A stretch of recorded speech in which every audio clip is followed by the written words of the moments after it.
Hello दोस्तों, welcome to medicine diary. दोस्तों, आज के इस वीडियो में हम बात करेंगे विडकोपोल सी इंजेक्शन के बारे में, जो एक विटामिन इंजेक्शन है। तो इस वीडियो में हम डिस्कस करेंगे विडकोपोल सी इंजेक्शन के क्या यूजेज है, क्या साइड इफेक्ट्स है, इसको कैसे लगाना है, इसको लगाने का रूट क्या होता है, इसमें क्या कंपोजिशन होते हैं और इसकी प्राइस क्या होती है। तो विडकोपोल सी की सारी इन्फॉर्मेशन आपको इस वीडियो में मिलने वाली है, तो वीडियो को बिना स्किप के लास्ट तक जरूर देखें। दोस्तों, इस विडकोपोल सी इंजेक्शन को एफडीसी लिमिटेड कंपनी बनाती है, जो काफी अच्छी कंपनी है। और इसकी पैकेजिंग में 2 एम्पुल आता है, यानी 2 एम्पुल का पेयर आता है, कॉम्बो पैक भी बोल सकते हैं। तो इसमें 2 एम्पुल होते हैं, जो आपको मात्र 19 रुपए में मिल जाते हैं। बहुत ही सस्ता इंजेक्शन है। और इसके कंपोजिशन की बात करें तो इसमें जो पहला एम्पुल होता है उसके अंदर आता है विटामिन सी, जो कि 150 mg में होता है। और जो सेकेंड एम्पुल होता है उसमें होता है मिथाइल कोबालामिन, जो 2500 माइक्रोग्राम की स्ट्रेंथ में होता है। इसके बाद नियासिनामाइड, जो 12 mg की स्ट्रेंथ में होता है। और फोलिक एसिड, जो 0.7 मिलीग्राम की स्ट्रेंथ में होता है। तो ये विटामिन इस इंजेक्शन में आते हैं, जो हमारी बॉडी के लिए बहुत ही फायदेमंद होते हैं। जब हमारी बॉडी में इन विटामिन की कमी हो जाती है तो उस समय डॉक्टर इस इंजेक्शन को रिकमेंड करते हैं। दोस्तों, अब हम बात करेंगे यूजेस की। इस इंजेक्शन का यूज किन किन कंडीशंस में किया जाता है। तो किसी व्यक्ति के अगर बॉडी में विटामिन की डेफिशिएंसी हो जाती है, ये जो इंजेक्शन है वो कॉम्बी पैक में आता है, यानी विटामिन की कॉम्बिनेशन होती है इसमें। तो व्यक्ति में किसी भी विटामिन की कमी हो जाती है, डेफिशिएंसी हो जाती है, तो उस कंडीशन में इस इंजेक्शन का यूज किया जाता है। जब किसी व्यक्ति को सही से डाइट नहीं मिल पाती है, जो खाना खा रहा है उसमें न्यूट्रिशन नहीं मिल पाता है, विटामिन नहीं मिल पाते, मिनरल्स नहीं मिल पाते, तो उस समय बॉडी एकदम कमजोर हो जाती है। तो उस समय इस इंजेक्शन का यूज किया जाता है। जब व्यक्ति अच्छी डाइट नहीं लेता है, बाहर का खाना ज्यादा खाता है, तो उसको ये सारे विटामिन नहीं मिल पाते हैं। तो उस कंडीशन में इस इंजेक्शन का यूज किया जाता है। इसके अलावा कोई व्यक्ति है जो किसी बीमारी के कारण उसमें जो विटामिन से वो नहीं बन पा रहे, उनकी बॉडी में जो विटामिन से वो नहीं बनते, अगर बन भी रहे हैं तो वो ज्यादा मात्रा में बाहर निकल रहे हैं, तो वो विटामिन उनकी बॉडी में रह नहीं पाते। तो उस कंडीशन में भी इस इंजेक्शन का यूज किया जाए कि उन व्यक्तियों की बॉडी में विटामिन की भरपाई हो सके। तो उस कंडीशन में भी इस इंजेक्शन को लगाया जाता है। जब हमारी बॉडी में विटामिन की कमी हो जाती है, डेफिशिएंसी हो जाती है, तो उस समय चक्कर आते हैं, जल्दी से थकान महसूस होती है, अपन कोई भी काम करते हैं तो जल्दी से थक जाते हैं। इसके अलावा मांसपेशियों में दर्द रहता है, वीकनेस आ जाती है, हमारी बॉडी कुछ भी काम करने के लायक नहीं रहती, बहुत ज्यादा कमजोरी आ जाती है।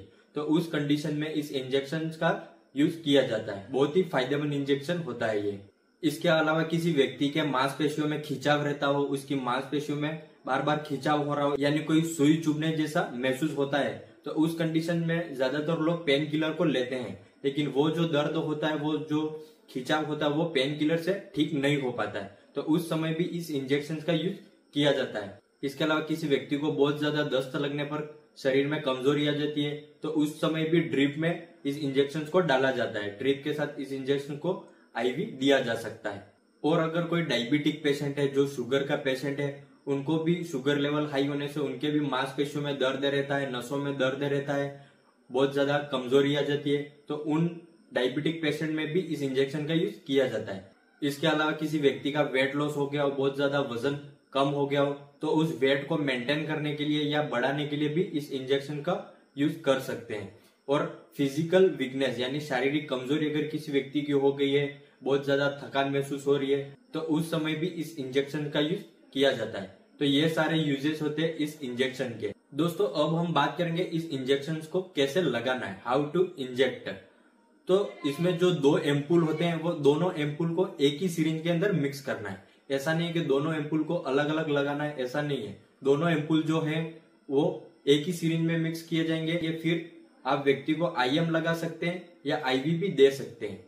आईवी आपको इन्फ्यूजन के साथ देना है, यानी किसी ड्रिप में डालकर आप दे सकते हैं। ज्यादातर ये इंजेक्शन आरएल, डीएनएस, एनएस में डाला जाता है, उस ड्रिप के साथ इसको लगाया जाता है। और इसका जो रूट होता है वो आईएम और आईवी, इंट्रामस्कुलर भी दे सकते हैं और आईवी आप ड्रिप के साथ दे सकते हैं।